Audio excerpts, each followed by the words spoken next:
จังหวัดลำพูนร่วมกับสถานีวิทยุกระจายเสียงแห่งประเทศไทยจังหวัดลำพูนกรมประชาสัมพันธ์เสนอรายการผู้ว่าราชการจังหวัดลำพูนพบประชาชนปะป้อเมืองอู้เรื่องลำพูน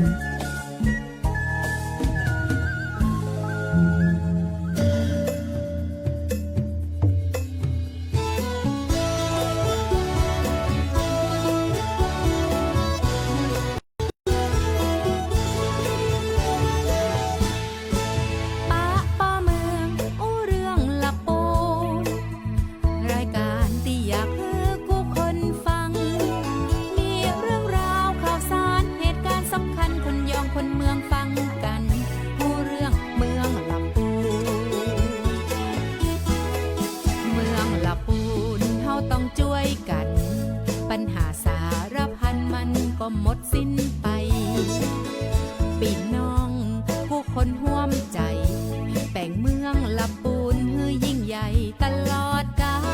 ลมีทุกคนหารือส่งเสียงผู้ว่าจะอยู่เคียงจะช่วยแก้ปัญหากำคึดดีๆหากท่านมีช่วยบอกมาผ่านรายการนี้นาปะป้อเมืองอู้เรื่องลำพูน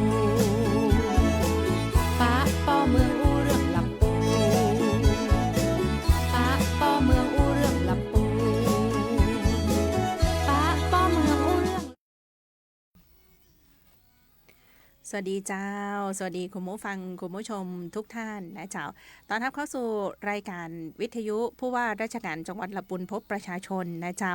ป้าป้อเมืองอู้เรื่องลำพูนประจำสัปดาห์นี้นะเจ้าคุณผู้ฟังเจ้าวันศุกร์ที่5ธันวาคม2568นะเจ้าเนาะซึ่งในเจ้าวันนี้นะเจ้าเราจะได้ร่วมอู้จากันกับท่านรองผู้ว่าราชการจังหวัดลำพูนนะเจ้าท่านโยธินประสงค์ความดีอยู่ในรายการกับดีจอยแล้วสวัสดีเจ้ารองเจ้าครับสวัสดีครับท่านผู้ชมท่านผู้ฟังพี่น้องประชาชนนะครับดีเจออยด้วยครับเจ้าวันนี้ท่านรองบอกว่าขอนั่งไกลๆดีเจออยหน่อยนึงเพราะว่าดีเจออยป่วย แต่ว่าไอจามสู้กันกับท่านรองต้อมนะเจ้าอันนี้ฉีดวัคซีนไข้หวัดใหญ่แล้วนะฉีดแล้วก็ติดเชื้อทางเดินหายใจส่วนบนดาวท่านรองดาวช่วงนี้สภาพอากาศเปลี่ยนแปลงครับแล้วก็ยังมีเรื่องของการติดเชื้อไข้หวัดใหญ่ค่อนข้างที่จะสูงนะครับอัตราสูงอยู่เพราะฉะนั้นเนี่ยถ้าป้องกันได้นะครับต้องช่วยกันในการที่จะป้องกันทั้งป้องกันตัวเองด้วยแล้วก็บุคคลรอบข้างนะครับเจ้าก็เลยต้องอยู่ไกลๆกันหน่อยนึงวันนี้นะแล้วก็ถ้าเป็นไปได้ก็ทุกปีมีการฉีดวัคซีนครับก็มีประชาสัมพันธ์ให้ไปฉีดวัคซีนก็ต้องไปนะครับวัคซีนไข้หวัดใหญ่บางทีถามว่าทำไมฉีดแล้วยังเป็นอยู่เพราะว่าวัคซีนมีหลายสายพันธุ์ไม่ใช่ไข้หวัดมีหลายสายพันธุ์ใช่ไข้หวัดใหญ่มีหลายสายพันธุ์เนาะมีไข้หวัดใหญ่สายพันธุ์ A สายพันธุ์ B นะเจ้าหรือสายพันธุ์ใหม่ๆเนี่ยพอถ้าเราไม่ได้ฉีดวัคซีนเนี่ยเวลาป่วยเนี่ยมันอาจจะป่วยหนักเจ้าแต่ถ้าฉีดไปแล้วเนี่ยอาจจะอาการแบบนิดเดียวเล็กๆน้อยๆนะครับทานยานิดเดียวก็หายเนาะพยายามดูแลรักษาสุขภาพร่างกายกันให้ดีตีสวทนี้ปั้นแซวดีเจออยกันคณะเจ้าท่านรองเจ้ามันบอกว่าฝากบอกท่านผู้ฟังดูแลสุขภาพนะเจ้าพอเสียงตัวเก่าลอยท่านใดที่ป่วยอยู่ก็ขอให้หายป่วยเร็วๆนะครับเป็นกำลังใจให้กันนะครับก็ดูเหมือนว่าสภาพอากาศในระยะนี้เหมือนอุ่นขึ้นมาสักหน่อยก็เป็นปัจจัยทำให้ส่วนหนึ่งก็มีการป่วยด้วยโรคทางเดินหายใจอะไรต่างๆพวกนี้เพราะว่าอากาศก็จะเปลี่ยนนะครับหนาวบ้างแล้วก็หนาวน้อยลงบ้างนะครับสลับไปสลับมาครับช่วงนี้ก็อากาศก็เย็นๆนะครับเย็นค่อนข้างที่จะหนาวด้วยซ้ำไปแม่นละเจ้าครับถ้าไปงานฤดูหนาวนี่ได้บรรยากาศนะมันบอกว่าปีนึงงานฤดูหนาวนี้เข้ากับบรรยากาศขนาดพ่องทางปั้นที่ปั้นแชร์ข้อความกับโซเชียลปั้นบอกว่าขอโทษเนอะที่ได้ปรามาสไว้บอกว่ามันหนาวก็ฟังเหมือนกับว่าพยากรณ์ไว้ว่าจะหนาวน้อยกว่าปีที่แล้วแต่ปรากฏว่าตั้งแต่พิธีเปิดโอ้โหสุดยอดทำถึงมากได้บรรยากาศของงานฤดูหนาวอย่างแท้จริงนะครับแล้วก็ยังหนาวต่อไปนะครับเพราะว่างานฤดูหนาวเราก็ยังมีอีกหลายวันเจ้าเดี๋ยววันนี้มาเล่าให้ฟังแต่ละวันที่ผ่านมาเป็นยังไงพ่องนะเจ้าแล้วก็ส่วนเรื่องของสภาพอากาศท่านรองเจ้าก็ยังคงต้องเรียนว่าถึงแม้ในระยะนี้จะเริ่มมีอากาศที่อุ่นขึ้นมาแต่ก็ยังเย็นอยู่นะตอนเช้าก็จะมีหมอกนะครับมีหมอกออกมาอากาศอุ่นขึ้นแต่ว่าก็จะสลับด้วยอากาศที่จะเย็นลงอีกนะครับวันที่7ถึงวันที่9เนี่ยนะครับประเทศไทยตอนบนจะมีอุณหภูมิลดลงนะครับ พี่น้องประชาชนท่านผู้ชมท่านผู้ฟังครับ เจ้า เพราะฉะนั้นเนี่ยการทำร่างกายให้อบอุ่นนะครับแล้วก็ระมัดระวังเรื่องของสุขภาพก็จะเป็นเรื่องที่สำคัญวันที่7ถึงวันที่9นะครับจะมีบริเวณความกดอากาศสูงหรือมวลอากาศเย็นระลอกอีกระลอกหนึ่งนะครับจากจีนก็แผ่ลงมาที่ประเทศไทยตอนบนอากาศก็จะเย็นถึงหนาวนะครับแล้วก็มีหมอกในตอนเช้ามีฝนนิดๆมีฝนนิดหน่อยเพราะนั้นอุณหภูมิก็วันที่7ถึงวันที่9อุณหภูมิลดลงพี่น้องประชาชนก็ต้องระมัดระวังเรื่องของสุขภาพนะครับโดยเฉพาะยิ่งลูกๆหลานๆนะครับผู้ที่มีสุขภาพที่ไม่ค่อยแข็งแรงนะครับผู้สูงอายุก็ต้องระมัดระวังสุขภาพผลิตผลทางการเกษตรก็ต้องดูนะครับตากอะไรไว้หรือเปล่ามีฝนลงมาปล่อยๆต้องเก็บต้องไหนนะครับนอนกลางคืนก็ต้องห่มผ้านะครับแม่ละเจ้าหน้าตมหน้าต่างเนี่ยก็ต้องให้มิดชิดเนาะระวังทำร่างกายให้อบอุ่นที่สุดเจ้ารักษาสุขภาพร่างกายกันเนอะคุณผู้ฟังเจ้าเนาะจากระวังอีกเรื่องนึงก็คืออัคคีภัยใช่ท่านรองเพราะอากาศแห้งแล้วก็อาจจะมีลมที่โชยมาหรือลมแรงหน่อยก็จะทำให้ถ้ามีประกายมีเปลวไฟหรือว่าประกายไฟเกิดขึ้นนะครับอาจจะทำให้เกิดอัคคีภัยได้นะครับนี่ระมัดระวังที่ผ่านมาก็มีหลายพื้นที่นะครับและหลายหลังคาเรือนที่ประสบปัญหาเรื่องอัคคีภัยนะครับเจ้าฝากตรวจสอบในเรื่องของเครื่องใช้ไฟฟ้าอย่างต่างๆคืออยู่ในสภาพที่พร้อมใช้งานเนาะเจ้าท่านรองเจ้าเรื่องของการหุงหาอาหารอย่างต่างๆก็ต้องปิดเนาะสวิตช์เครื่องใช้ไฟฟ้าแก๊สหุงต้มอย่างคือเรียบร้อยนะเจ้าตรวจตรากันให้ดีตัวเองเนาะไฟเก่าก็อาจจะถ้าสามารถที่จะเปลี่ยนได้ก็ลองดูให้ช่างมาตรวจนะเจ้าปลั๊กไฟเครื่องใช้ไฟฟ้าที่ไม่ได้ใช้ก็ต้องดึงปลั๊กออกจะได้ประหยัดไฟด้วยแล้วก็ป้องกันอัคคีภัยด้วยนะครับบางทีปลั๊กพ่วงเนาะท่านรองเนาะอันนี้เป็นแหมปัจจัยหนึ่งเลยนะเจ้าพ่วงแล้วพ่วงแหมหลายเครื่องใช้ไฟฟ้าก็ไปเสียบในปลั๊กพ่วงบางทีมันก็ร้อนใช่ไหมร้อนถ้าเราไม่อยู่นะครับไม่ได้สังเกตบางทีก็อาจจะเกิดเป็นประกายไฟได้นะครับไฟช็อตได้คือเดี๋ยวนี้ติดนิสัยคือพ่วงไว้แล้วบัดได้ถอดออกเสียบคาไว้ตลอดอย่างนี้นะแล้วเบอร์โทรโทรศัพท์ของเทศบาลอบต.ต้องมีนะครับกรณีที่เกิดไฟไหม้นะครับอัคคีภัยไม่ใช่จะไหม้บ้านเราหรือว่าไหม้ข้างบ้านเพื่อนบ้านจะได้โทรแจ้งได้ทันเจ้าด้วยความห่วงใยกันเนาะมอง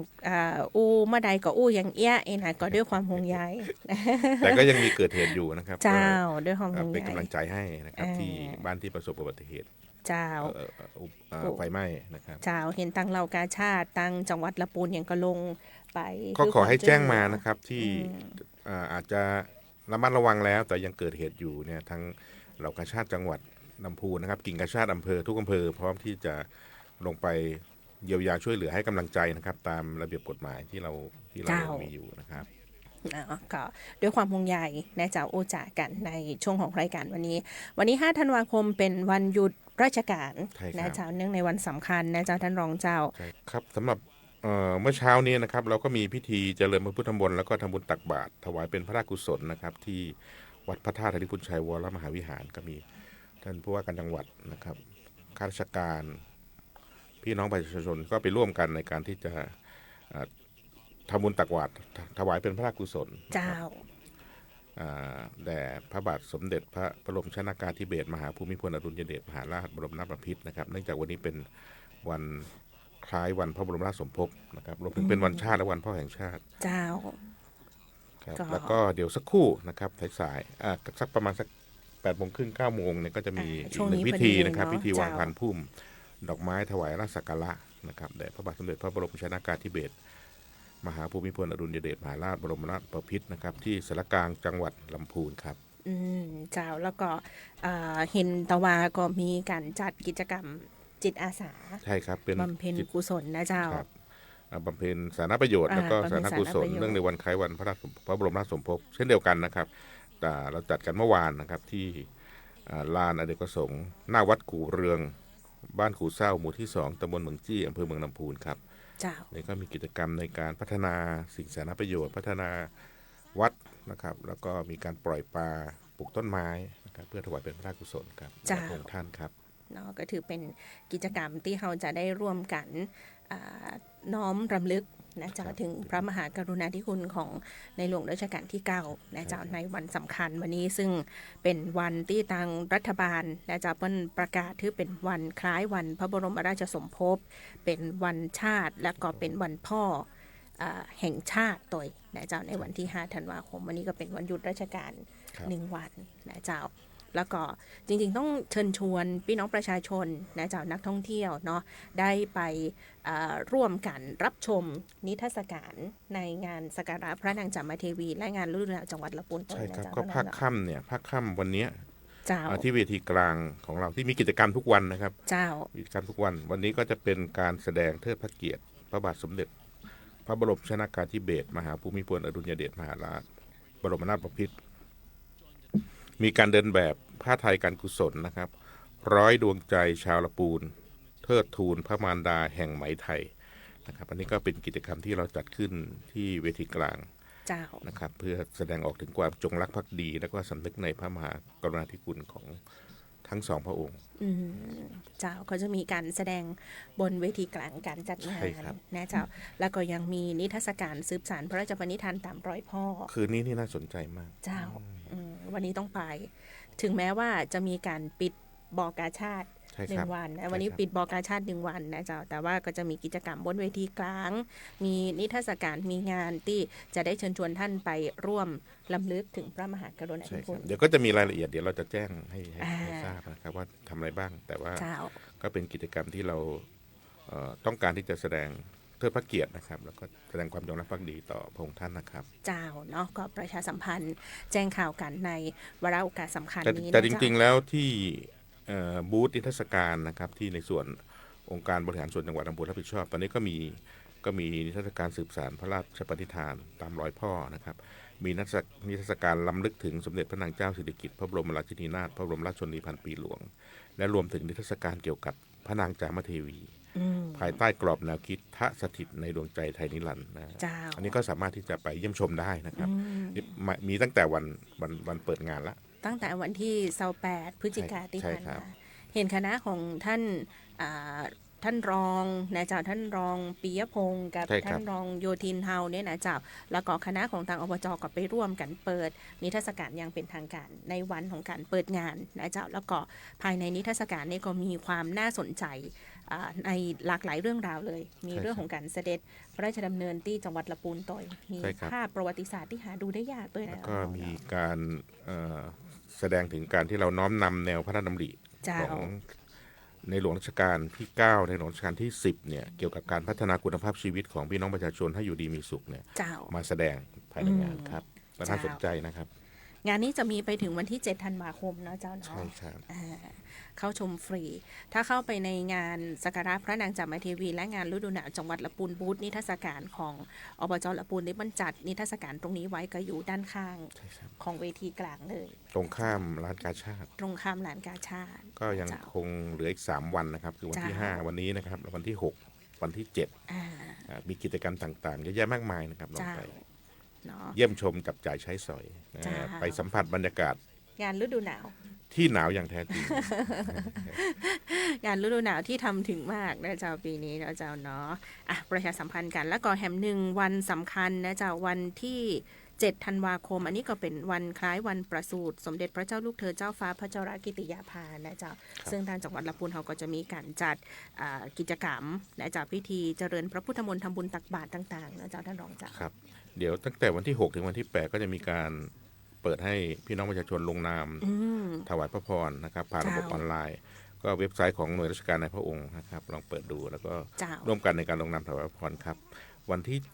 7ธันวาคมเป็นวันอาทิตย์นะครับตั้งแต่เวลา 6:30 น.จังหวัดลำพูนเราเองก็จัดพิธีเจริญพระพุทธมนต์แล้วก็ทำบุญตักบาตรนะครับเพื่อเป็นการเฉลิมพระเกียรติพระองค์ท่านนะครับณพระวิหารหลวงวัดพระธาตุลิพุนชัยวรมหาวิหารหลังจากนั้น 8:30 น.ก็จะมีการลงนามถวายพระพรชัยมงคลณหอประชุมสารกลางจังหวัดลำพูนนะครับที่ศรีบัวบานประชุมครับก็ต้องเรียนว่าสมเด็จพระเจ้าลูกเธอเจ้าฟ้าพัชรกิติยาภานเรศธิราเทพยวดีเนี่ยก็พระองค์ท่านได้ปฏิบัติพระราชกรณีกิจในด้านสาธารณกุศลมาเป็นเวลายาวนานมากถ้าเราเคยได้ยินนะครับมูลนิธิที่มีภัยอะไรต่างๆเนี่ยมูลนิธินี้ก็จะมักที่จะไปให้ความช่วยเหลือสนับสนุน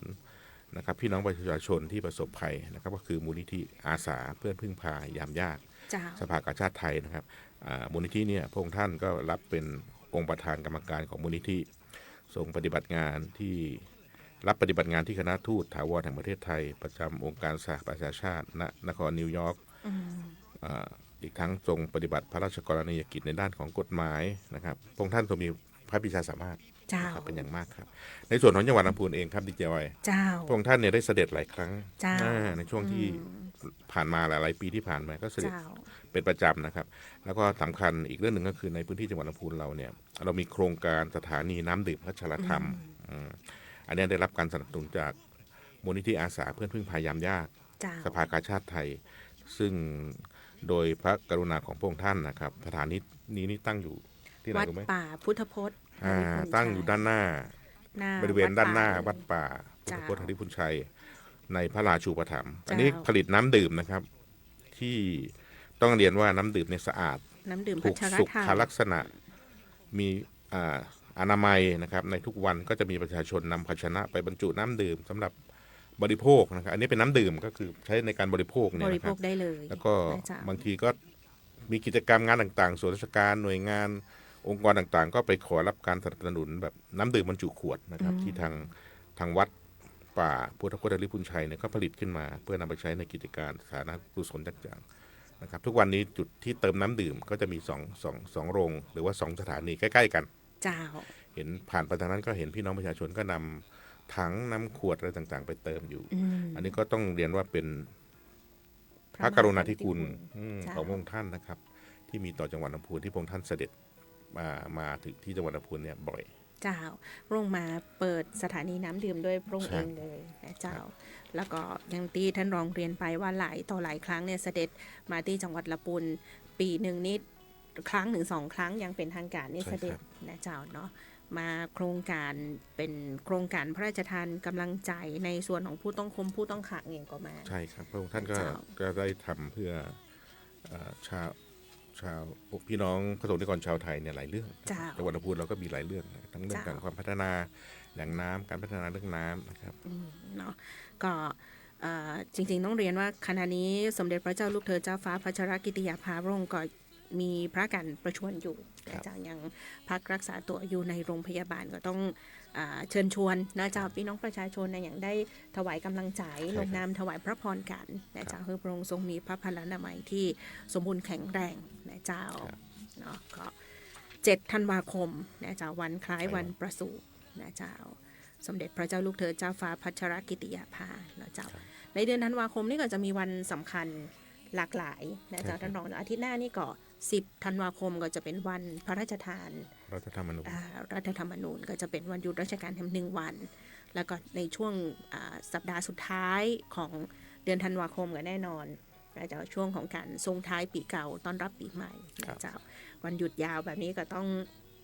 ฝากเรื่องของการเดินทางโดยเนาะท่านรองเจ้าใช่ครับแล้วก็อากาศช่วงนี้ก็ต้องเน้นว่าถือว่าเย็นถึงหนาวเนี่ยนักท่องเที่ยวนะครับที่ได้ยินได้ฟังถ้าต้องการที่จะมาสัมผัสบรรยากาศภาคเหนือนะครับที่มีความสงบร่มเย็นนะครับน่าสนใจน่าทดลองน่าเที่ยวครับก็เชิญมาที่จังหวัดลำพูนเชิญได้เลยยินดีต้อนรับนักท่องเที่ยวทุกท่านนะเจ้าเนาะมาสัมผัสบรรยากาศที่หนาวเย็นกันนะเจ้าแล้วมีแห่งหนึ่งกิจกรรมสำคัญทราบว่าเดียวในวันที่6 ธันวาคมนี้พี่น้องจังหวัดลำพูนเฮาจะเดินทางเข้าไปกราบสักการะพระบรมศพของสมเด็จพระพันปีหลวงที่กรุงเทพนะเจ้าใช่ครับที่พระที่นั่งดุสิตมหาปราสาทในพระบรมราชวังครับพี่น้องประชาชนชาวจังหวัดลำพูนเราจะไปเตรียมการไว้ว่าจะเดินทางไปนะครับเพื่อไปกราบถวายบังคมพระบรมศพ4 ครั้ง4 ครั้งแต่จะเริ่มครั้งแรกเนี่ยในวันที่7 ธันวาแต่ว่าเราจะออกจากลำพูนในวันที่6ต้องเดินทางล่วงหน้าเดินทางล่วงหน้าเพื่อที่จะไปถึงที่พระบรมมหาราชวังพระที่นั่งดุสิตมหาปราสาทเนี่ยในวันที่7 ธันวาเวลา 10:30 นาทีนี่คือเวลาที่เราได้มีกำหนดใช่ครับเพราะนั้นเราใช้เวลาเดินทางก็ในช่วงกลางคืนนะครับไปถึงช่วงเช้านะครับวันที่จะไปครั้งที่1เนี่ยมีพี่น้องประชาชนชาวจังหวัดลำพูนไปถึง765 คนนะครับที่ลงทะเบียนไว้ที่ได้ลงทะเบียนไว้เจ้าตอนนี้ทางท่านผู้ว่าการจังหวัดนะครับรักษาราชการแทนผู้ว่าการจังหวัด ทางหัวหน้าส่วนราชการหัวหน้าหน่วยงานที่เกี่ยวข้องได้มีการประชุมปรึกษาหารือและเตรียมการในการอำนวยความสะดวกให้กับพี่น้องประชาชนนะครับร่วมกับองค์กรปกครองส่วนท้องถิ่นไม่ว่าจะเป็นองค์การบริหารส่วนจังหวัดเทศบาลหรืออบตในพื้นที่นะครับพยายามที่จะทำให้พี่น้องประชาชนได้รับความสะดวกนะครับสบายในการเดินทางไปให้มากที่สุดครับเจ้าก็ครั้งแรกในวันที่6ธันวาคมก็คือวันเสาร์นี่เลยใช่ครับจะออกจากสารกลางจังหวัดลำพูนเนี่ยขบวนรถจะออกจากสารกลางจังหวัดลำพูนประมาณ 20 นาฬิกาหรือ 20 ทุ่มจังหวัดลำพูนเราจัดรถอำนวยความสะดวกขึ้นเลยนะเป็นรถบัสใช่ครับเป็นรถบัสที่มีการตรวจไม่ว่าจะเป็นวัสดุอุปกรณ์นะครับตรวจสภาพรถรวมถึงพนักงานขับรถนะครับให้มีความพร้อมในการที่จะนำพี่น้องประชาชนชาวจังหวัดลำพูนเนี่ยไปสู่ที่หมายนะครับก็คือกรุงเทพมหานครพระที่นั่งดุสิตมหาปราสาทเนี่ยตามกำหนดเวลาและด้วยความปลอดภัยครับมีจัดเจ้าหน้าที่ไปมีเจ้าหน้าที่พร้อมนะครับไม่ว่าจะเป็นเจ้าที่ตำรวจฝ่ายปกครองทางสาธารณสุขจัดเจ้าที่สาธารณสุขพยาบาลไปร่วมก็ประชาสัมพันธ์แจ้งข่าวกันเนาะเดี๋ยวในกำหนดระยะเวลาในรอบต่อๆไปเนี่ยก็คงจะได้มาประชาสัมพันธ์กันทำการครั้งที่2ก็จะเดินทางไปถึงก็คือเราจะไปถึงที่พระที่นั่งดุสิตมหาปราสาทในวันที่19ธันวาคมเพราะนั้นก็จะออกเดินทางวันที่18ครั้งที่3ก็จะเป็นไปถึงนู่นวันที่7มกราคมก็จะออกเดินทางวันที่6นะครับแล้วก็ครั้งที่4ไปถึงที่พระที่นั่งดุสิตมหาปราสาทในวันที่26มกราคม2569นะครับแล้วก็จะออกเดินทางวันที่25ครับรวมทั้งสิ้นทั้ง4ครั้งเนี่ยก็จะมีพี่น้องประชาชนชาวจังหวัดลำพูนได้เดินทางไปเข้ากราบถวายบังคมพระบรมศพเนี่ยโดยประมาณนะครับ 3,195 คนจากยอดที่ลงทะเบียนไว้ใช่ครับเจ้าคือต้องเรียนท่านผู้ฟังว่าปีนี้ในวาระโอกาสนี้รัฐบาลเพิ่นมีการจัดระบบแล้วก็การกำหนดระยะเวลาในการเข้าถวายกราบถวายบังคมพระบรมศพนะจ๊ะเพื่อคือประชาชนที่ไปเนี่ยได้รับความสะดวกเจ้าเนาะแล้วก็เป็นไปด้วยความเรียบร้อยในการบริหารจัดการซึ่งวันหนึ่งนี่ก็มีคนถ้าไปกันเยอะๆเลยเนี่ยก็จะยากต่อการบริหารจัดการคือบางคนก็อยากไปแต่ว่าไม่รู้จะไปยังไงแล้วก็พอไปถึงแล้วเนี่ยไม่รู้จะเข้าไปตรงไหนนะครับเสร็จแล้วจะต้องทำปฏิบัติตัวยังไงการแต่งกายยังไงมีใครนำเข้าไปไหมอะไรเงี้ยพอเราได้มีทางรัฐบาลแจ้งมาทางส่วนกลางแจ้งมาเนี่ยเราถึงได้วางระบบในการที่จะให้พี่น้องประชาชนเนี่ยได้ร่วมกันนะครับไปพร้อมๆกันนะครับเป็นคณะนะครับกำหนดจำนวนครั้งกำหนดจำนวนรถนะครับกำหนดจำนวนที่นั่งนะครับเพื่อให้พี่น้องประชาชนได้รับความสะดวกมากที่สุดไปด้วยกันมาด้วยกันมาด้วยความปลอดภัยมีเจ้าหน้าที่อำนวยความสะดวกคือเรียบร้อยนะจ๊ะท่านรองรับครับป้าอุ้ยแม่มอนเนี่ยอย่างที่เปิ้ลฟังข่าวอยู่ว่าปั้นอยากมีโอกาสได้ไปตัวบ่ได้ยินข่าวก่อนหน้านี้ว่าเปิ้ลลงทะเบียนกันตังใดอันนี้ต้องลองถามต้องติดต่อที่ผู้ใหญ่บ้านสอบถามหรือไม่ก็ที่ท่านนายกนะครับก็เรื่องของการเดินทางนี่ก็ทางเทศบาลอบตนะครับก็จะสนับสนุนนะครับจัดลดให้นะครับมีอาหารการกินอะไรต่างๆเนี่ยตามความเหมาะสมเจ้าเนาะก็ประชาสัมพันธ์กันในช่วงของรายการนี้ตัวละกันนะเจ้าวันนี้มีข่าวสารเยอะเลยท่านผู้ฟังเจ้ามีแหมเรื่องนึงกับอันนี้ก็ไปแล้วเหมือนกันนะเจ้าเรื่องของการส่งต่อความช่วยเหลือให้กับผู้ประสบภัยในพื้นที่ภาคใต้จากที่ได้ประกาศนะเจ้าออกไปว่าจังหวัดลำพูนเนี่ยจัดตั้งศูนย์รวบรวมสิ่งของเครื่องใช้ต่างๆที่จะส่งไปให้กับพี่น้องประชาชนผู้ประสบอุทกภัยในพื้นที่ภาคใต้เมื่อสัปดาห์ที่ผ่านมาทราบว่ามีหลายภาคส่วนนะเจ้านำสิ่งของเครื่องใช้มาสนับสนุนเพื่อเป็นจำนวนมากเลยนะเจ้าท่านรองครับทุกวันนี้เราดูข่าวเนี่ยก็จะเห็นภาพข่าวจากสื่อสารมวลชนต่างๆเนี่ยก็ด้วยความเห็นใจนะคนไทยนะครับที่อยู่ทางจังหวัดชายแดนภาคใต้นะก็เป็นพี่น้องคนไทยเหมือนกับเราเนี่ยครับเขาประสบภัยที่มันอาจจะเหมือนกับเป็นอุบัติภัยนะครับคาดว่าไม่ได้คาดหมายว่าจะมาหนักแบบนี้นะครับก็คือ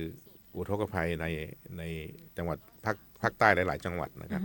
ไม่ว่าจะเป็นจังหวัดสงขลาที่หาดใหญ่เองที่เราเห็นตามภาพข่าวทุกวันเลยนะครับตอนนี้ก็ยังมีข่าวอยู่แล้วยังมีจังหวัดอื่นๆนี่นะครับเช่นนครศรีธรรมราชอะไรพัทลุงปัตตานีนะครับสุราษฎร์หลายๆจังหวัดก็ประสบภัยเช่นเดียวกันแต่ว่าภาพข่าวที่เราได้เห็นก็ด้วยความที่เห็นใจแล้วก็ต้องเป็นกำลังใจให้นะครับทางจังหวัดลำพูนเองเราจึงเปิดการสนับสนุนวัสดุสิ่งของนะครับที่จำเป็นกับเครื่องอุปโภคบริโภคที่จำเป็นต้องใช้นะครับไม้กวาดอะไรต่างๆพวกนี้เวลาตอนนี้น้ำลดแล้วเนี่ยจะทั้งทำความสะอาดบ้านเนี่ยร้านขายไม้กวาด ร้านขายเครื่องอุปโภคบริโภคเนี่ยก็โดนน้ำท่วมไปเหมือนกันนะครับ เพราะฉะนั้นเนี่ยเขาก็จะไม่มีสิ่งของทั้งของกินของใช้ เราก็เลยด้วยความเห็นใจและเป็นกำลังใจให้นะครับ ก็มีการรวบรวมเปิดรับบริจาครับสนับสนุนแล้วก็มีการรวบรวมส่งให้กับเราเห็นมีผงซักฟอกมีอะไรอย่างข้าวของเครื่องใช้ใช่ครับอันนี้เป็นสิ่งของจำเป็นที่จะทำความสะอาดบ้านเนี่ยไม่มีวัสดุอุปกรณ์เลยไม่มีไม้กวาดไม่มีแปรงขัดไม่มีน้ำยาอย่างเงี้ยนะครับก็เป็นไปด้วยความลำบากนะครับเพราะฉะนั้นเนี่ยสิ่งต่างๆเหล่านี้เราก็จัดเตรียมหาให้รับบริจาคด้วยนะครับรวมถึงอาหารการกินนะครับข้าวสารอาหารแห้งน้ำดื่มก็เป็นเรื่องจำเป็นนะครับก็เตรียมจัดส่งให้กับพี่น้องผู้ประสบภัยซึ่งเป็นคนไทยของเราเห็นพี่น้องประชาชนภาคของเจ้าละปูนเฮาเนี่ยนะเจ้าบางท่านเนี่ยไปซื้อเสื้อผ้าเครื่องนุ่งห่มมาแล้วเอาไปใส่เครื่องซักผ้าปั่นแห้งแพ็คใส่ถุงอะไรอย่างคือไปพร้อมใช้เลยนะเจ้าเพราะว่าท่วมแบบไม่เหลืออะไรเลยเนาะถ้าน้องเราความเสียหายก็ประเมินค่าไม่ได้เลยนะเจ้าสำหรับความเสียหายที่เกิดขึ้นในครั้งนี้เนาะเจ้าทราบว่าจากสิ่งของที่ได้รับการสนับสนุนจากภาคส่วนต่างๆมานี่ก็ทยอยจะส่งไปแล้วตอนนี้ทั้ง1 รอบใช่ครับทั้งบริษัทห้างร้านมูลนิธิส่วนราชการหน่วยงานนะครับภาคเอกชนนะครับก็นำสิ่งของมาส่งเนี่ยรถแรกแล้วนะครับรวมถึงที่ไปสนับสนุนแล้วก็ไปผ่านอำเภอนะครับและหลายอำเภอก็นำมาส่งเรียบร้อยเราก็เห็นว่ามีจำนวนพอสมควรแล้วก็ได้รวบรวมเพื่อที่จะนำส่งไปก่อนในครั้งที่1นะครับตอนนี้ก็ส่งไปเรียบร้อยแล้วนะครับส่งเมื่อวันก่อนเนี่ยตอนนี้ของน่าจะถึงเรียบร้อยแล้วใช่ครับถ้าดูตามภาพเนี่ยอันนี้ข้าราชการนะครับเจ้าที่หัวหน้าส่วนราชการก็มาร่วมไม้ร่วมมือกันนะครับขนของขึ้นรถปภขนของขึ้นรถเพราะนี่รถต้องเดินทางไกลนะครับเดินทางไกลไปถึงอันนี้จะไปส่งที่หาดใหญ่อำเภอหาดใหญ่จังหวัดสงขลานะครับใช้เวลาเดินทางเนี่ยหลายชั่วโมงนะครับวันเดียวไม่ถึงอย่างนี้กว่านะครับแต่ว่าการที่เราได้รับบริจาคมาแล้วถ้าเราไม่มียานพาหนะในการที่จะขนส่งสิ่งของไปเนี่ยมันก็จะเป็นปัญหาอันนี้เราก็ได้รับความกรุณานะครับจากคุณคมสันแซ่ลีนะครับ CEO ของ FedEx Express นะครับได้กรุณาสนับสนุนรถขนส่งนะครับอันนี้เราก็ขนของขึ้นรถนะครับมันเป็นพันธมิตรกับทางอบจ.ละปูนเนาะใช่ครับคมสันแซ่ลีเจ้าของแฟลตเนี่ยท่านนายกวีระเดชผู้พิเศษท่านนายกองค์การบริหารส่วนจังหวัดลำพูนท่านได้กรุณาประสานให้นะครับให้แล้วก็มาทันทีเลยเราต้องการบอกว่าต้องการขนของวันพรุ่งนี้อย่างเงี้ยมาเลยพรุ่งนี้มาเลยนะครับอันนี้ของที่เราถ้าตามภาพเนี่ยตั้งแต่วันพุธนะครับที่3 ธันวาคม 2568ในช่วงเช้าส่งของขึ้นรถเสร็จแล้วก็มีพิธีส่งนิดนึงนะครับให้กำลังใจพนักงานที่จะต้องทำหน้าที่เป็นสะพานบุญในการนำสิ่งของนี้ไปมอบให้กับผู้ประสบภัยพี่น้องประชาชนที่อยู่จังหวัดชายแดนภาคที่อยู่ในจังหวัดพื้นที่ภาคใต้ที่ประสบภัยครับเจ้าแต่ว่าทั้งนี้ยังคงเปิดศูนย์นะเจ้ารวบรวมความช่วยเหลืออยู่ถึงวันเราก็มีระยะเวลานะครับกำหนดไว้ถึงวันที่9ถึงวันที่9นะเพราะฉะนั้นเนี่ยช่วงนี้ถ้าท่านสะดวกไปที่อำเภอทั้ง8อำเภอของจังหวัดลำพูนเราก็สามารถไปได้เลยไปหาท่านในอำเภอเลยนะครับบอกว่ามามอบสิ่งของฝากสิ่งของนะครับแล้วอำเภอก็จะส่งมารวมที่จังหวัดแล้ววันที่9เราก็จะจัดรถลักษณะแบบนี้นะครับขอความกรุณาทาง FedEx Express นะครับได้กรุณาจัดรถมาเพื่อที่จะเป็นรถในการขนส่งสิ่งของนี้ไปสู่จังหวัดภาคใต้ที่ประสบอุทกภัยเจ้าครับเยอะแยะเลยนะครับวันที่3นี่ก็ทั้งน้ำดื่มเครื่องอุปโภคบริโภคเสื้อผ้าของกินนะครับไม้กวาดใช้ น้ำยาคือสิ่งของพวกนี้คือได้ใช้ทั้งหมดนะเจ้าเนาะได้ใช้ทั้งหมดเจ้าก็ถือว่าเราอาจจะไม่ได้ไปช่วยเขาถึงที่นั่นนะครับก็เป็นสิ่งของเป็นอะไรต่างๆเป็นกำลังใจที่จะไปมอบให้กับพี่น้องประชาชนชาวไทยนะครับที่อยู่ในอีกหนึ่งพื้นที่ของประเทศไทยครับ8-9 จังหวัดรวมแล้วเกือบ3 ล้านคนนะเจ้าที่ได้รับผลกระทบในครั้งนี้เนาะก็ต้องขอบคุณนะเจ้าทุกทานน้ำใจที่ร่วมกันส่งมอบพันทางจังหวัดละปูนในโอกาสนี้ต่อยขอบคุณทุกภาคส่วนนะครับไม่ว่าจะเป็นส่วนราชการหน่วยงานรัฐวิสาหกิจภาคเอกชนพี่น้องประชาชนที่ได้กันมาสนับสนุนสิ่งของแล้วขอบคุณเรื่องของการขนส่งนะครับคุณผู้ประสานงานครับเจ้ารวมโดยช่วยกันนะเจ้ารวมก็เน้นย้ำนะครับว่ารับถึงวันที่9 ธันวาเจ้า2568นะครับไม่ว่าจะเป็นมาที่สารกลางจังหวัดหรือว่าที่ว่าการอำเภอ ได้เลยครับ เจ้าประชาสัมพันธ์กันตัวละกันเนาะมาถึงเรื่องของงานฤดูหนาวพ่องนะเจ้าท่านรองเจ้าวันนี้ใช่ไหมวันนี้ท่านรองเตรียมชุดหรือยังเจ้า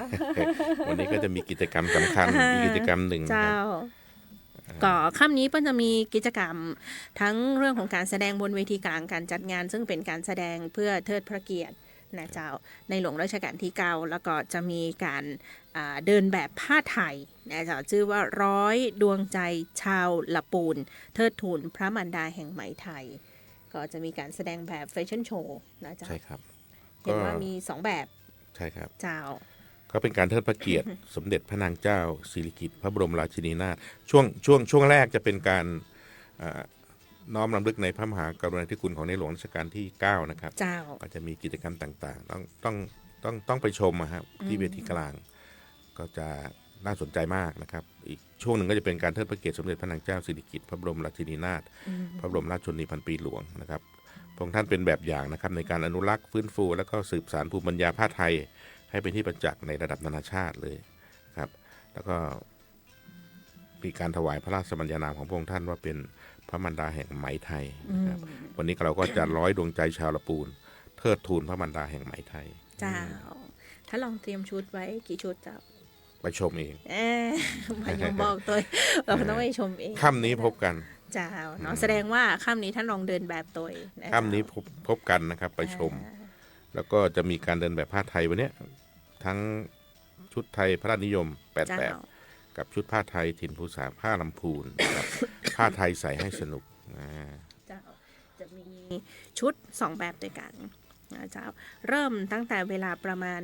19 นาฬิกาเป็นต้นไปนะเจ้า 19 นาฬิกาเป็นต้นไปก็เชิญชวนไปรับชมกันได้นะเจ้าบนเวทีกลางการจัดงานสักการะพระนางจามเทวีและงานฤดูหนาวจังหวัดลำพูนนะเจ้าส่วนคืนวันพรุ่งนี้นะเจ้าโอ้ยนับถอยหลังแล้วเนาะช่วงโค้งสุดท้ายแล้วเนาะท่านรองเจ้าคืนวันพรุ่งนี้ก็ท่านใดที่ชื่นชอบนะเจ้าวงการของสาวงามสง่าเปี่ยมคุณค่านางสาวลำพูนพรุ่งนี้ประกวดรอบตัดสินแล้วนางสาวลำพูนเนี่ยมีมาเขาจัดมาตั้งหลายปีแล้วเนาะไม่เคยว่างเว้นนะครับและเป็นนางสาวลำพูนที่ถือว่างดงามนะครับเขาเรียกงามสง่าเปี่ยมคุณค่าต้องนางสาวลำพูนใช่เป็นสโลแกนที่อยู่กู้กับการประกวดนะเจ้านางสาวลำพูนมาตั้งแต่ยุคก่อนสมัยก่อนที่เริ่มมีการประกวดเวทีนางสาวลำพูนมาเลยใช่ครับในวันพิธีเปิดนะครับเมื่อวันศุกร์ที่แล้วก็มีการเปิดตัวนะครับนางสาวลำพูน20กว่านางสาวนะครับ25สาวงาม25สาวงามนะครับมาร่วมกันในการประกวดประกาศก็ส่งโดยอำเภอต่างๆนะครับองค์กรปกครองส่วนท้องถิ่นรวมถึงบริษัทห้างร้านภาคเอกชนที่มีความสนใจนะครับก็ส่งสาวงามเข้าประกวดถึง20กว่าสาวงามมากกว่าปีที่แล้วนะมากกว่าปีที่แล้วแล้วก็จะมีการประกวดรอบสุดท้ายรอบตัดสินกันในวันที่6นะครับวันพรุ่งนี้ตอนนี้ทีมช่างขึ้นภาพเพื่อดูทางไลฟ์สดว่าผู้เข้าประกวดแต่ละหมายเลขเนี่ยมีความน่ารักยังไงบ้างอันนี้เป็นแค่ภาพนิ่งนะเจ้าจริงๆต้องดูทั้งกลางวันดูทั้งกลางคืนเนาะดูในการประกวดก็จะมีการประกวดโดยใช้ชุดในแต่ละรอบก็มีหลากหลายชุดเหมือนกันนะเจ้าพรุ่งนี้แล้วก็เครื่องแต่งกายของสาวงามเนี่ยเราก็จะปรับนะครับให้สอดคล้องสถานการณ์นะครับเจ้าพยายามจะให้ดูคือครบทุกหมายเลขเดี๋ยวบอกว่าไม่ครบทุกหมายเลขนะเจ้าดูเป็นน้ำจิ้มก่อนละกันเนาะเดี๋ยวไปดูของจริงได้ในวันเสาร์นี้นะเจ้าวันเสาร์ที่6 ธันวาคมบนเวทีกลางการจัดงานสักการะพระนางจามเทวีและงานฤดูหนาวจังหวัดลำพูนกับการประกวดนางสาวลำพูนประจำปี2568นะเจ้าไปดูว่างามสง่าเปรียบคุณค่านางสาวลำพูนนี่ปีนี้จะเป็นใครพรุ่งนี้พบกันนะเจ้าเนาะเชิญชวนไปร่วมรับชมกันได้นะเจ้าหรือว่าจะติดตามการประกวดผ่านออนไลน์ก็ได้นะเจ้าแถมช่องทางนึงก็จะเป็นเพจที่ชื่อว่านางสาวลำพูนจังหวัดลำพูนท่านท้องถิ่นจังหวัดลำพูนนั้นฝากประชาสัมพันธ์บอกว่าเพจนางสาวลำพูนจังหวัดลำพูนอันนี้ก็เข้าไปได้เลยไปดูได้ส่วนท่านที่จองโต๊ะไว้สำหรับชมหน้าเวทีก็เชิญเลย แดด 19 ร่ม นา ล ฬิ ม กา ตกแดดร่มลมตกก็เข้าไปสู่โต๊ะที่ท่านจองไว้ เจ้า เต็มหมดตอนนี้ เต็มทุกโต๊ะ มีที่ว่างแหมก็บอกโหนะเจ้าได้ยินว่าเต็มทุกโต๊ะแล้วนะเจ้าส่วนก่อนหน้านี้ก็มีการประกวดนะเจ้าเห็นว่าการประกวดสาวงามการประกวดหนุ่มหล่อการประกวดหนุ่มน้อยการประกวดกลุ่มผู้มีความหลากหลายทางเพศเนี่ยก็ค่อนข้างที่จะครบครันครบเครื่องครบรถเลยทีเดียวคือเวทีกลางเนี่ยเราสามารถบรรจุกิจกรรมลงไปได้แค่10 คืนนะฮะ 10 10 กิจกรรมเพราะฉะนั้นเนี่ย จ้า เราก็พยายามคัดสรรสิ่งที่ดีนะครับให้กับท่านผู้ชมท่านผู้ฟังพี่น้องประชาชนนะได้มาชมที่เวทีกลางนะครับเพราะฉะนั้นเนี่ยอย่างมิสเตอร์ลำพูนเนี่ยก็ประกวดเสร็จเรียบร้อยไปแล้วนะครับ เจ้า นี่ก็มีผู้ได้รับรางวัลชนะเลิศก็คือ น้องบุ๊ก ครับ น้องไม้ น้องไม้ฮะ น้อง น้องไม้ ไม้อันดับหนึ่ง น้องไม้อะไรนะ น้องไม้ซั Sun นดี Dibis บิส ครับ นะเจ้า น้องไม้ก็ได้ก็ต้องแสดงความยินดีนะครับกับน้องไม้นะครับรวมถึงน้องๆทุกคนที่ได้รับรางวัล น้องไม้ ไม่ น้อง ว่าจะเป็นร บุ๊ อก งชนะเลิศอันดับ1ถึงลำดับที่6 เจ้าน้องบุ๊กน้องมาตาน้องทีลอซูน้องมอสน้องข้าวกล้องแล้วก็น้องพรีม โอ้มีน้องทีเราสู้ด้วยนะ สงสัยมีประวัติเกี่ยวกับน้ำตกทีลอซู ก็แสดงความยินดีกับน้องๆทุกคนนะครับ นะเจ้าเป็น อันนี้มิสเตอร์ลำพูน Mr. ประจำปี ลำพูน 2025 เจ้า 2025 ส่วนการประกวดหนูน้อยละปูนนะเจ้าปีนี้ทราบว่ามีการประกวดอยู่2รุ่นอายุด้วยกัน อันนี้ก็คือคักนะครับ ผู้ชมเต็มเวทีเลยผู้ปกครอง ถ้าลองไปดูมาแล้วในห้องเช้า มาให้กำลังผู้ปกครองก็มาให้กำลังใจลูกๆหลานๆ แน่นเลยนะเจ้าแน่นเวที ยิ่งกว่าผู้เข้าประกวดเนี่ยคนที่ลุ้นกว่าคือผู้ปกครอง คือต้องเรียนว่า มากันทั้งบ้านเลย ลูกๆเนี่ยทั้งน่ารักทั้งเก่ง เจ้าก ล้าแสดงออก อ่า นะครับเพราะฉะนั้นเนี่ยอันนี้จะได้รับความสนใจนะครับเราจะได้เห็นเด็กๆเข้ามามีพัฒนาการใน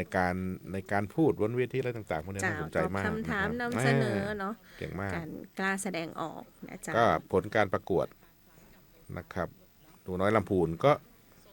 รุ่นเล็กรุ่น โอ้น้อง 4-9 ปีก่อนเจ้าแล้วเนาะ น้องนับตังค์ ดูสิตัวเล็กตัวน้อยเลยนะดูจากครู หันหน้าเข้าหากัน น่ารัก แล้วก็ มาก มือประสานกัน เจ้า ลุ้นเนี่ยเนี่ยลุ้น ลุ้น มาก ลุ้น โอ้ลุ้นกว่าคือผู้ปกครอง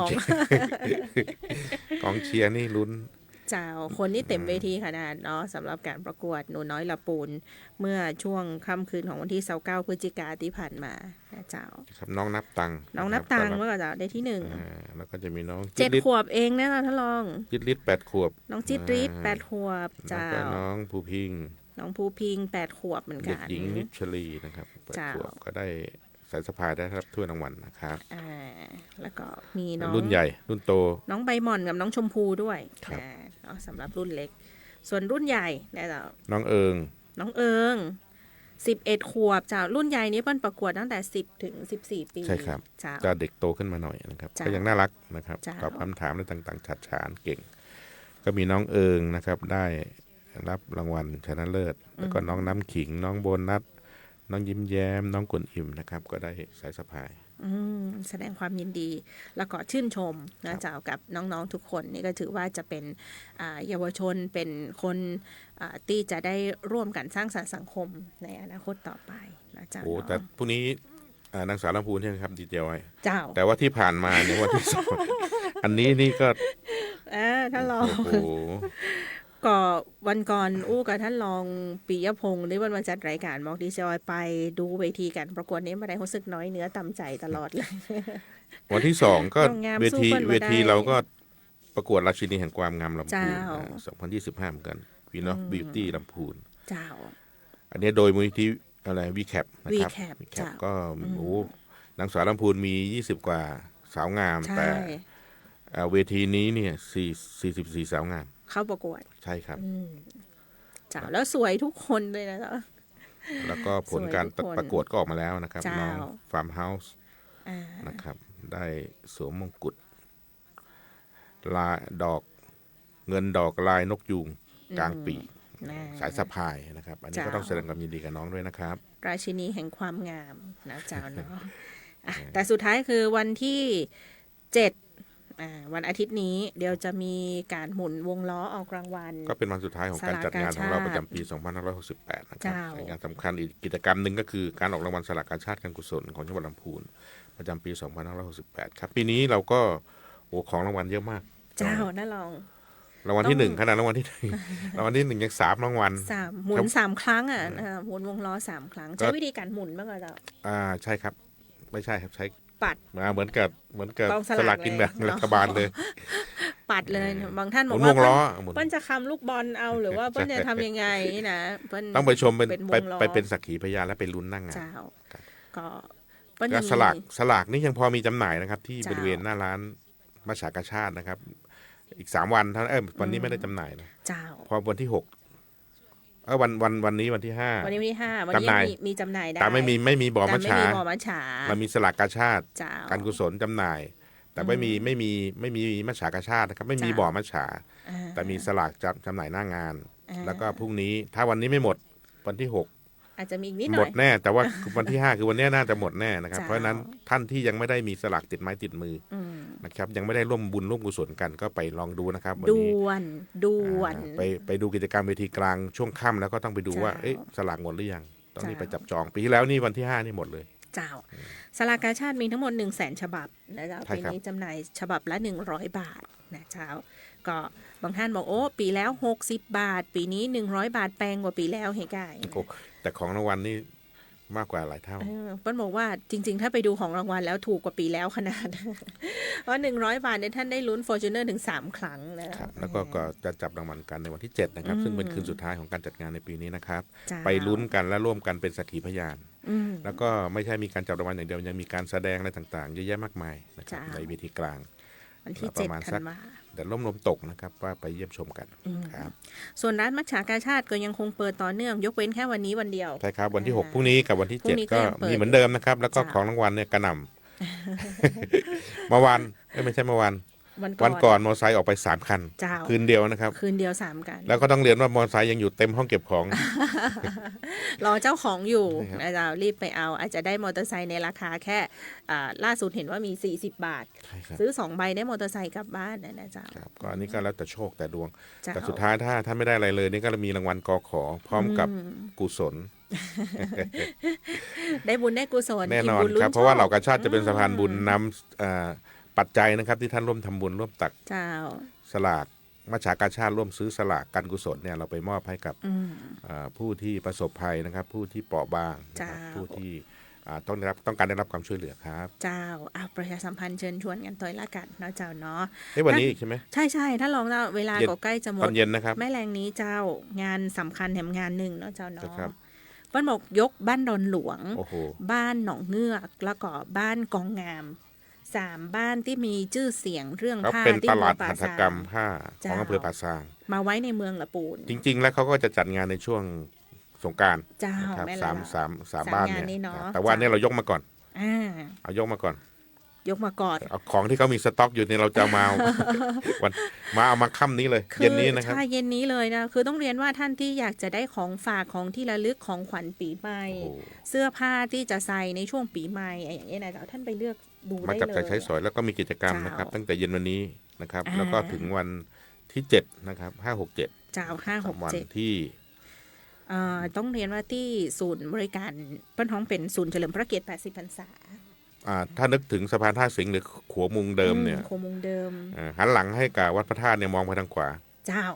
เดินข้ามสะพานท่าสิงห์ไปแล้วก็เลี้ยวขวาเลี้ยวขวาปุ๊บมันจะมีการติ้วของทางเทศบาลเวียงยองที่การติ้วนั่นแหละครับน่าจะบริเวณนั้นเลยไปเลยนะครับ3 วันนะครับวันที่5คือหนัวกันทั้งการติ้วตัวแล้วก็หนัวกันทั้ง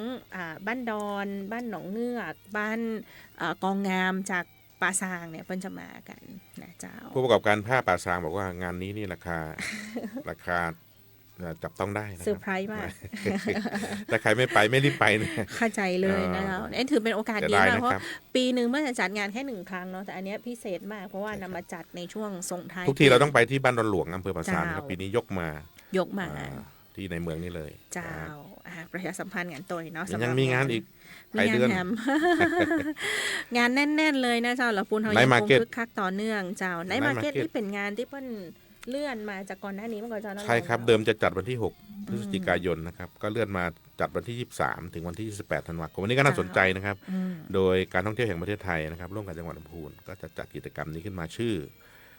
งานไนท์มาร์เก็ตสีสันศิลป์ถิ่นลำพูนเจ้าจะมีจุดแบบเช็คอินแบบปั้นท้องอะไรอย่างก็บอลลูนมีบอลลูนยักษ์มีโคมล้านนาแล้วก็คือช่วงก่อนนี้เขาตื่นเต้นกันมากเลยว่าจะมีบอลลูนในช่วงลอยกระทงมาเพื่อเขาพออย่างเงี้ยนะจ๊ะอันนี้เป็นเลื่อนมานิดนึงก็จะจัดช่วงวันที่23ถึงวันที่28นะครับเวลาก็ประมาณสัก4 โมงเย็นนะครับจนกระทั่งไปถึงดึกเลยนะครับประมาณ 4-5 ทุ่มนู่นนะเจ้าสถานที่จัดก็เรียนว่ามันอยู่สารกลางเก่าสารกลางเก่าแล้วเดินไปทางจำฟ้าเก่าออกตังเส้นกลางค่ะเนาะออกตังประตูข้างของสารกลางเก่านะจ๊ะตลอดทั้งเส้นเลยก็จะยาวถนนต่างๆถนนวังซ้ายที่ข้างสารกลางหลังเก่านะจ๊ะเปิ้นจะแปลงเป็นแกลเลอรี่ศิลป์ช่วงเย็นก็จะสวยงามมีการประดับประดาตกแต่งไฟมีโชว์บอลลูนทั้งหมดนี้ฟรีหมดเลยไปดูได้นะจ๊ะนี่ก็จะเป็นงานในช่วงส่งท้ายปีที่จะคึกคักแข่งงานหนึ่งเดินถ้าน่าจะเดินเยี่ยมชมแล้วก็มีของกินของใช้อะไรต่างๆชอบกันครับส่วนสายบุญก็31ธันวาคมนะจ๊ะท่านรองส่วนมนต์ข้ามปีลำพูนลานบุญล้านนาปีนี้ครั้งที่14แล้วส่งท้ายปีเก่าต้อนรับปีใหม่เหมือนเช่นทุกปีที่ผ่านมาก็ที่วัดพระธาตุลิบุญชัยวรมหาวิหารนะครับเจ้าตั้งแต่ทุ่มครึ่งนะครับเจ้าจนกระทั่งข้ามคืนไปอีกไปถึงปี2569นะอันนี้ก็จะเป็นเพื่อความเป็นสิริมงคลนะครับร่วมกันในการสวดมนต์นั่งสมาธิเจริญจิตภาวนาแล้วก็นับถอยหลังต้อนรับปีใหม่สวดมนต์ข้ามปีกันต้อนรับส่งท้ายปีเก่าวิถีไทยต้อนรับปีใหม่วิถีพุทธและวิถีธรรมแล้วก็ถ้าสะดวกก็7 โมงเช้าของวันที่1 มกราคม 2519ก็ทำบุญตักบาตรรับบุญร่วมกันนะครับที่วัดพระธาตุลิบุญชัยวรมหาวิหารหรือวัดใกล้บ้านท่านก็ได้นะครับป้าบอกว่าครบเครื่องเรื่องมงคลนี้ต้องมาที่วัดพระธาตุลิบุญชัยละปูนนะมีทั้งเรื่องของสะเดาะเคราะห์ต่ออายุเรื่องของการเสริมสิริมงคลครบเครื่องทุกอย่างเดี๋ยวประชาสัมพันธ์นิดนึงครับงานสักการะพระนางจามเทวีตอนที่เรามีเมื่อวันพุธนะครับที่3เรามีประกวดร้องเพลงกำนันผู้ใหญ่บ้านซึ่งเป็นสีสันอีกหนึ่งกิจกรรมนะครับก็จะมีนักร้องนะครับที่เป็นกำนันผู้ใหญ่บ้านผู้ช่วยสารวัตรแพทย์ประจำตำบลเนี่ยนะครับปีนี้บ้านโฮงนะครับได้รางวัลที่1ชื่อนายรวยป๊อกฝ้ายนะครับเห็นป้นกำมือกันด้วยนะหันหน้าเข้าหากันแล้วก็ประสานมือกันลุ้นนะครับลุ้นส่วนป่าซางเป็นการแสดงที่คือรองอันดับ1นะครับแม่ทารองอันดับ2แล้วก็บ้านที่รองอันดับ3นั้นนักร้องหญิงนี่ก็จะเป็นชนะเลิศก็จะเป็นอำเภอป่าซางนะครับคุณนันทิการยองสุวรรณนะครับได้รับรางวัลปีแล้วก็ป่าซางปีนี้ก็ป่าซางอีกนักร้องหญิงเก่งนะครับแล้วก็รองชนะเลิศก็จะเป็นอำเภอทุ่งหัวช้างแม่ทาแล้วก็เมืองลำพูนตามลำดับครับแสดงความยินดีแล้วก็ขอบคุณทุกท่านนะครับที่ให้ความร่วมมือมาสร้างสีสันเจ้าเนี่ยโค้งสุดท้ายแล้วต้องมาสัมผัสบรรยากาศงานฤดูหนาวกันคืนวันที่3นี่คนเต็มเลยนะครับนั้นพยาบาลมาจากทุกอำเภอคือปีนี้ต้องเรียนว่ามันจัดดีนะเราท่านผู้ฟังท่านผู้ชมทุกท่านเนาะทั้งในโซนของภาคราชการโซนบูธนิทรรศการของแต่ละอำเภอนะเจ้าโซนการจัดจำหน่ายสินค้าจากทางภาคราชการสินค้าธงฟ้าสินค้าจากสำนักงานพัฒนาชุมชนนะเจ้าแล้วก็จะเป็นโซนของภาคเอกชนที่เป็นคาราวานสินค้าต่างๆประกอบมีการตรวจตราเจ้าหน้าที่ก็ไปตรวจ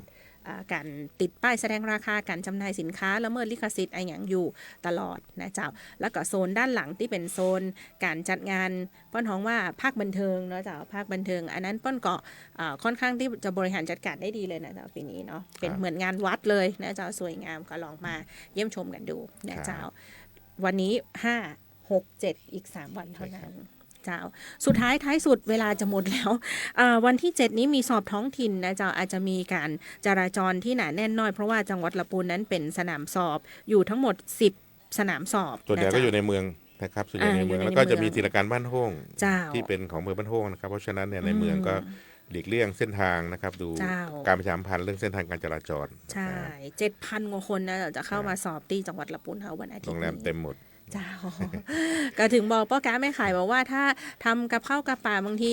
ซื้อลูกชิ้นไว้ขายก๋วยเตี๋ยวสัก10 โลก็อาจจะเพิ่มไปแหมสัก12-13 โลสักหน่อยก็ได้คนหลายนะเจ้าเนาะก็ประชาสัมพันธ์กันตัวละกันเจ้าเวลาของรายการเสี่ยงเห็นแล้วเจ้าท่านรองเจ้าเดี๋ยวสัปดาห์หน้าเนาะสัปดาห์ถัดไปคงมีโอกาสได้มาอู้จะประชาสัมพันธ์ข่าวสารกันในรายการต่อไปนะเจ้ากับรายการวิทยุผู้ว่าราชการจังหวัดลำพูนพบประชาชนป้าป้อเมืองอู้เรื่องลำพูนนะเจ้าสัปดาห์นี้ท่านรองผู้ว่าราชการจังหวัดท่านโยธินประสงค์ความดีนะเจ้าพร้อมกันกับดีเจออยและทีมงานลาท่านผู้ชมท่านผู้ฟังไปเพียงแต่อีกก่อนแล้วปากกันใหม่สวัสดีเจ้าสวัสดีครับ